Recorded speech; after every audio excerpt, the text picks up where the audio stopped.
false start, but we are back. Very pleased to have with us again Howard Mortman.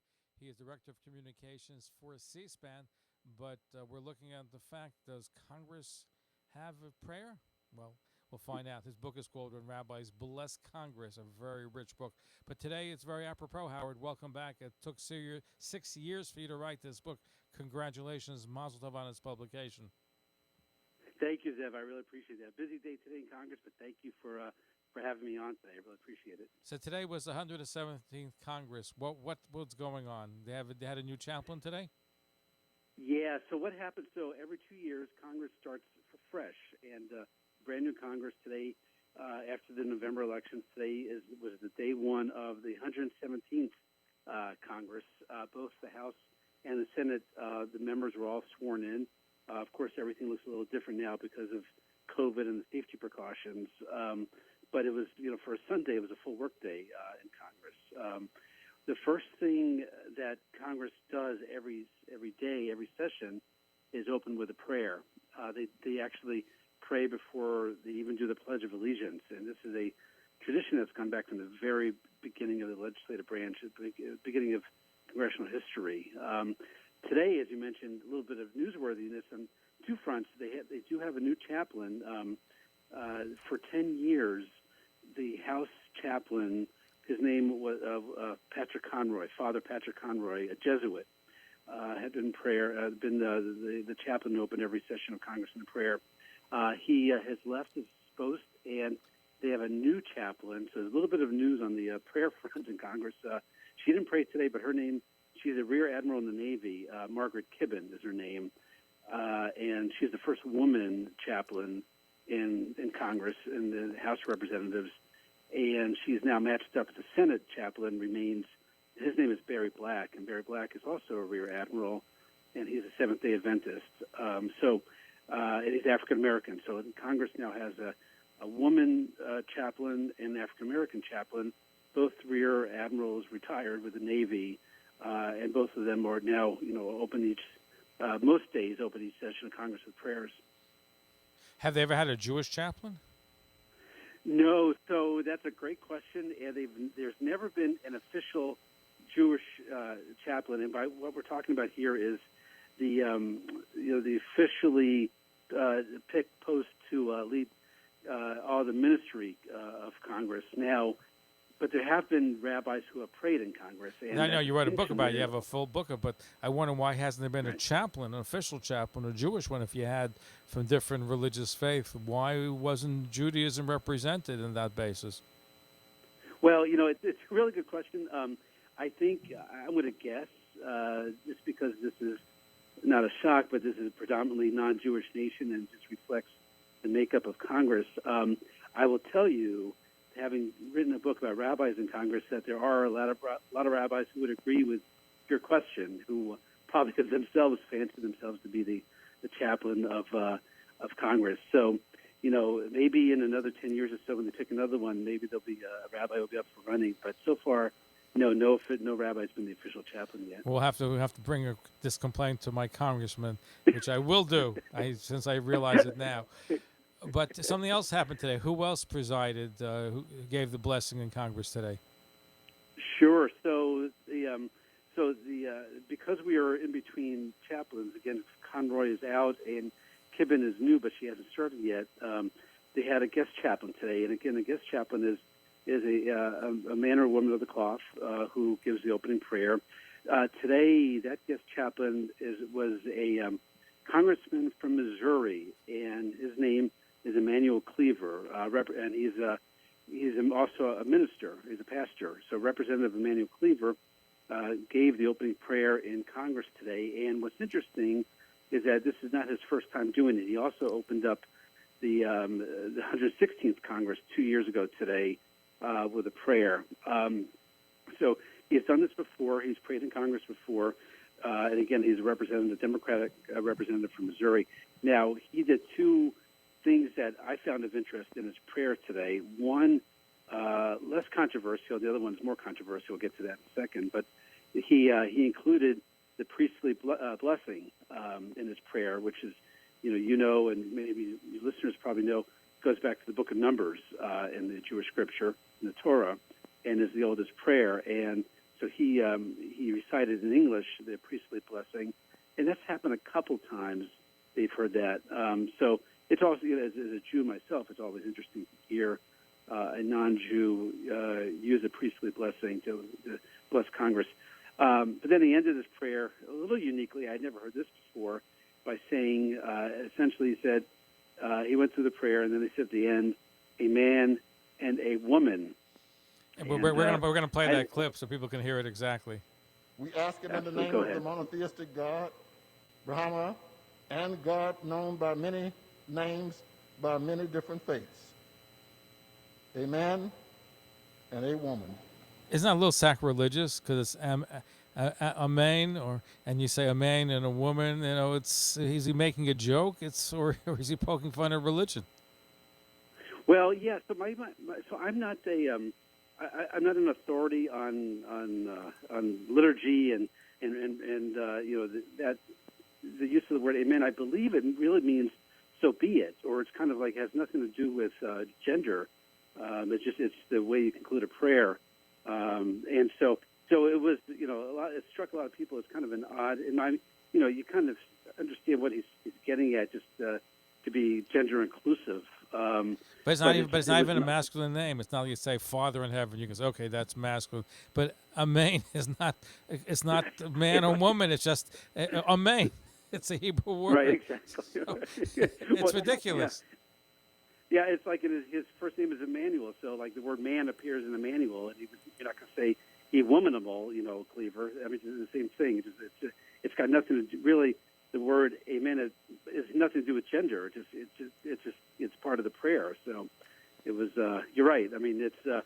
I've read through a lot of prayers in Congress, and I've never heard.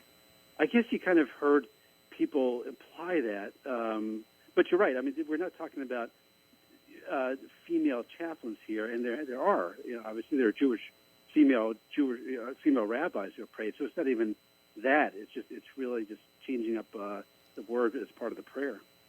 So now in your book, you don't have a chaplain, but you've had rabbis who've blessed Congress.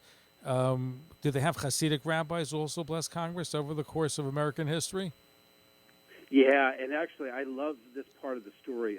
There have been Hasidic rabbis. There have been a very robust showing of Chabad Lubavitcher rabbis who have blessed Congress, who have prayed in both the House and the Senate over the years. In fact, the rabbi who has given the second most number of prayers, I think it's like 9 or 10, his name is Rabbi Moshe Feller, and Rabbi Feller is from Minnesota, and he heads up the Chabad Lubavitcher community in Minnesota, and gave his most recent prayer was a couple of years ago. He's given the second most, and there have been, I think, if I have the number in front of me, like 4% of all the rabbis who have prayed in Congress have been Lubavitcher rabbis. So, as a percentage, they're pretty well represented. I'm not Hasidic, but I really admire what the Lubavitchers do, and when they go in front of Congress, they often bring with them a pushka, a charity box, and they'll insert, and I've seen this a number of times in the video of Lubavitcher rabbis praying in Congress, they'll insert a dollar bill into the charity box, and they wrap it up, and the tradition is you give charity, give $1 before you pray, and it's really cool to see that happen, in front of the Senate, in front of the House, as part of their prayers. No one else does that, and know that they haven't loosened restrictions on fundraising in Congress. I mean, this is just part of the prayer itself. So there's no restriction on that. Now, you write in your book that Isaiah is a big winner in rabbi prayers. 1 out of every 10 rabbis cite him. 3 rabbis didn't mention God. Okay. Now, who's the most quoted American historical figure mentioned in a rabbi prayer? Well, I would say it's really George Washington from the very beginning, and Abraham Lincoln also has had a lot of mentions. What's interesting about that is when often over history, rabbis who have gotten up in front of Congress have celebrated America, have declared their love for America and the traditions, and they'll include historical references, and the most frequent of them has been George Washington. It's kind of safe ground, it's obvious, but George Washington, if you know your history, goes back to the earliest days of like the Toro Synagogue, where he wrote the famous letter against bigotry. So he's been associated, and also George Washington famously, one of his favorite passages was from Micah, living under your vine and your fig tree, none shall make you afraid, and he cited that. So he's had a history with rabbis, rabbis have celebrated him. So that's come translated into now. Who's the most well. mentioned American Jewish historical figure quoted by rabbis on Capitol Hill? Excellent question. Now here's where it gets really fun, and if you were to guess Moses, you would be almost right. You wouldn't be right.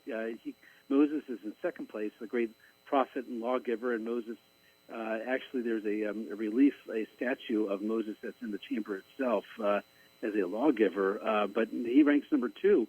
The Jewish historical figure who ranks number one in terms of mentions by rabbis praying in Congress is Rabbi Schneerson, the great Lubavitcher Rebbe, and that's by virtue of all the Hasidic, the Chabad rabbis who have prayed have all mentioned him. And what's interesting is I think he died in the late 90s, I believe. And 1993 or 4, early 1990s. Yeah, something like that, right. And so all the prayers as he was declining in health, Lubavitcher rabbis would get up and wish him a speedy recovery and talk about his health. And then he died, and then they talk about mourning him and his memory. So it really covered his life cycle of living, getting sick, dying, and then remembering him. And also, Rabbi Schneerson was given a Congressional Gold Medal, and so that also sparked a lot of interest and a lot of mentions. In fact, the chief rabbi of Israel Rabbi Lau, I believe is his name, ended up praying in Congress about the time that they awarded Rabbi Schneerson the medal, and he also mentioned Rabbi Schneerson in his prayer. So the Grand Rebbe has done pretty well in these prayers.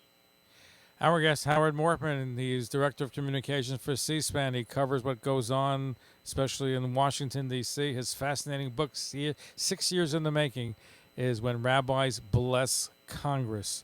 When we come back, we take some of your phone calls. 212-769-1925, extension 100, 212-769-1925, extension 100. You want to email us? Emails are a wonderful way to have your questions answered. A little later on tonight, Avram Fried, Hasidic superstar who came out with a song together with a rock and roll Israeli atheist. We'll talk about how that all came about. We'll be right back. New Yorkers, this holiday season, let's reduce the spread of COVID-19. This is not the year to travel to gather with family and friends. Traveling puts you, your family, and our communities at risk, as returning travelers can be a source of transmission. Celebrate with your own household members and virtually with friends and family. Let's take these precautions now so we can all be together in the future. For more information, visit nyc.gov/health/coronavirus. If you're traveling everywhere, I know travel is starting to certainly take off again, but if you're traveling anywhere, think traffic, because they let you fly like a king and have everything done and delivered to you. They take care of all your communication needs, cell phones, SIM cards. They help you rent cars, hotels, VIP car service in Israel, travel insurance, travel accessories. They even rent your own full private office by the hour. And, of course, if you're staying home, they got everything you need for communications, every cell phone, every plan. They are terrific. So no matter what you need domestically or around the world, especially to Israel, Traffic and Kupi and Borough Park are the people to see. They're at their new location in Borough Park at 1270 47th Street, 1270 47th Street in Borough Park. You can always call them at 718-633-4545, 718-633-4545. Whatever you need, communications, traveling here or overseas, see Kupi and Traffic. They are the people. Great service, great prices, and, of course, they will take great care of you. So check out Traffic. Are you unhappy with your old and unnatural-looking dentures? Do you want to replace your missing teeth with implants that feel strong and healthy? If so, then you should schedule an appointment with Dr. Tomechi. Dr. Temechi is at the forefront of dental implantology and has been a faculty member of the NYU Department of Periodontics and Implantology for over 14 years. He's the founder of Dental Implant Surgical Seminar, or DISS. This is an implant training school for doctors learning implant treatments on live patients while providing free care to underprivileged communities. With Dr. Temechi's use of computer-guided implant placement and 3D imaging, the exact placement of teeth is achieved even before being placed into the patient. Services range from the most difficult cases, such as full mouth implants, sinus lifts, and major bone grafting, to a simple single implant. Sedation services are also available upon request. Come in for your complimentary consult at Dr. Temechi's state-of-the-art office in Astoria, Queens, and obtain the beautiful smile you've always wanted and at a reasonable price. Call today at 718-956-7800. Once again, 718-956-7800, or visit drtermechi.com for more information.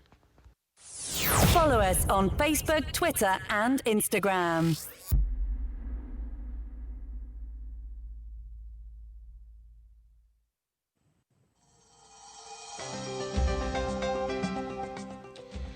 BDL Biodiagnostic Laboratories Incorporated is a fully automated and computerized medical laboratory serving New York and New Jersey and is licensed by the New York State and New York City Departments of Health, as well as the State Department of Health of New Jersey and Connecticut. BDL offers rapid COVID testing, quantitative and qualitative antibody testing, with results available via portal and email within 24 hours. Testing is available at their Brooklyn location, or they come to you, including to shuls, yeshivas, and organizations. Doctors can also benefit from BDL services. Be safe and get tested. BDL Labs is located at 2115 Avenue X in Brooklyn. To schedule a COVID testing at your shul, yeshiva, or medical practice, please call BDL Labs at 718-646-6000. That's 718-646-6000. BDL Labs does PCR testing in less than 24 hours. They also come to your home. 718-646-6000. 718-646-6000. Now also licensed in Pennsylvania. If you or a loved one has undergone cancer treatment and is now in remission, what comes next? Dr. Raphael Kelman, internist and holistic functional doctor and best-selling author, has put his decades of experience with post-chemo and radiation patients into a clinical program that reduces the aches, pains, fatigue, and all too common chemo brain, the debilitating effects of chemo and radiation. This unique program uses diet, supplements, natural compounds, detoxification, and microbiome therapies. Call the Kelman Wellness Center at 833-MD-HELP-ME for more information about how Dr. Kelman can help you feel your best. That's 833-MD-HELP-ME. Learn more about the Kelman Wellness Center at kelmancenter.com. That phone number again, 833-MD-HELP-ME. That's 833-MD-HELP-ME.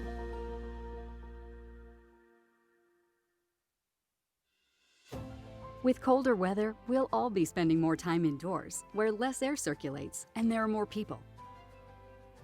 And it will be even more important to keep our face coverings on. Face coverings help prevent the spread of COVID-19. Keep yourself and others safe. Do your part.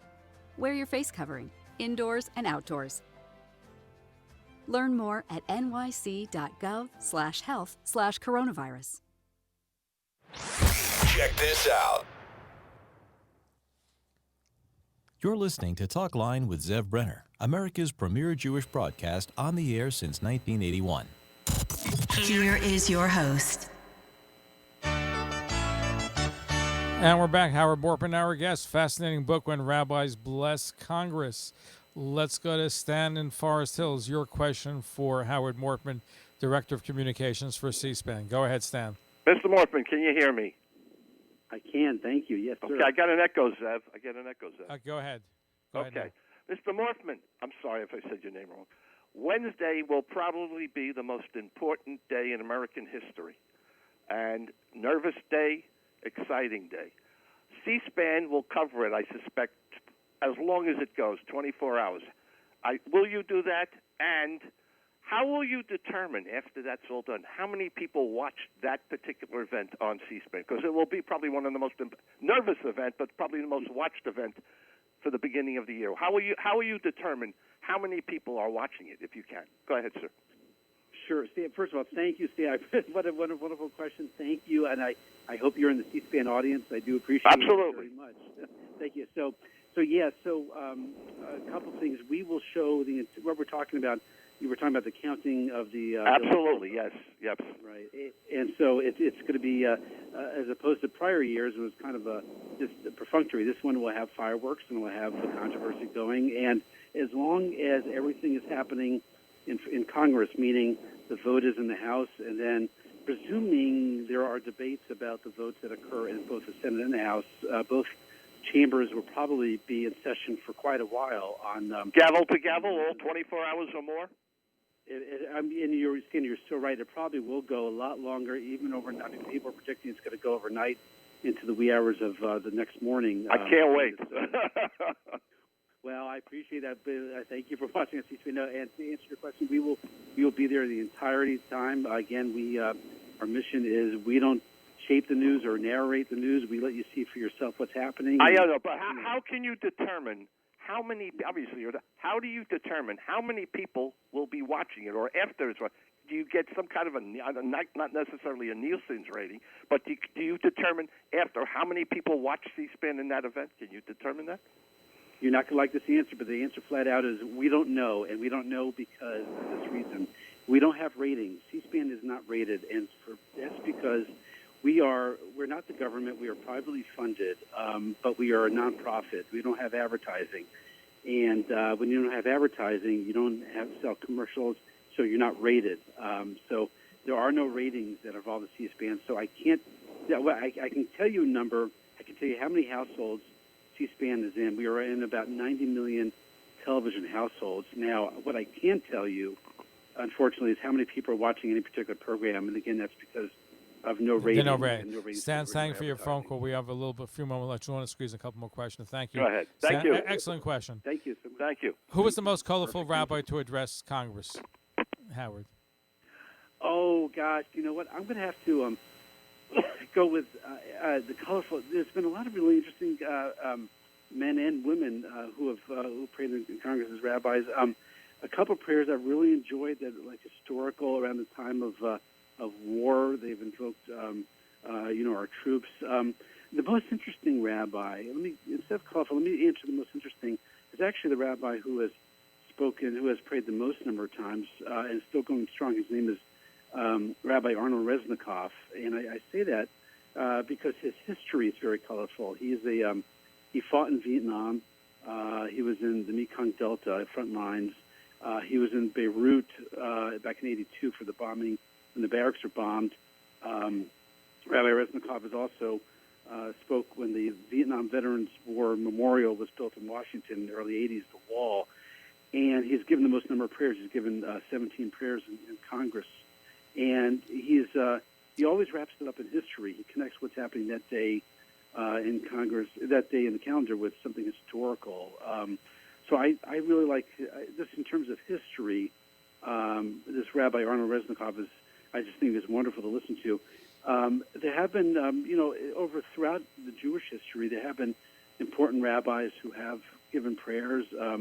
Rabbi Leo Beck, if you might remember, was a German-born rabbi. Well, you also had a group of Holocaust survivors and who survived Auschwitz. I think 6 rabbis, right, who opened Congress. This is so interesting.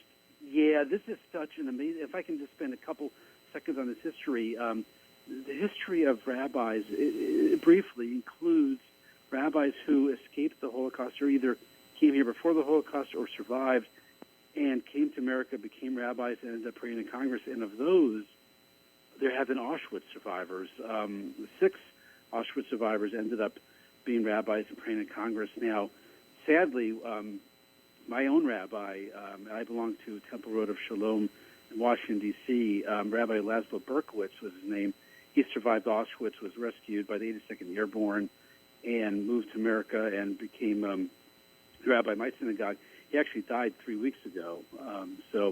It's a dwindling number. There is still a Holocaust survivor, Rabbi Arthur Schneier, is still alive in Parkway Synagogue, Manhattan, right? Uh-huh.